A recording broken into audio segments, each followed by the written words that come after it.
Fish Venkat కుమార్తె స్రవంతి ఇటీవల మీడియాతో మాట్లాడుతూ హీరో ప్రభాస్ టీం నుంచి తమకు కాల్ వచ్చిందని ధృవీకరించారు.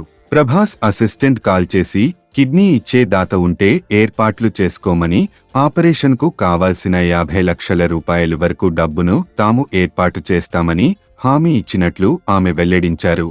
ఈ వార్తతో ప్రభాస్ అభిమానులు, సినీ ప్రేక్షకులు ఆనందం వ్యక్తం చేస్తున్నారు.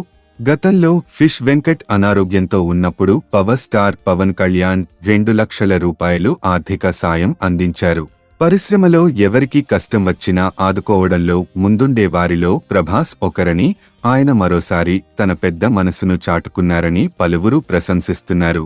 ఫిష్ వెంకట్ ఆరోగ్య పరిస్థితి విషమంగా ఉన్నప్పటికీ ప్రభాస్ నుండి అందిన ఈ భరోసా ఆయన కుటుంబానికి పెద్ద ఒరటనిచ్చింది.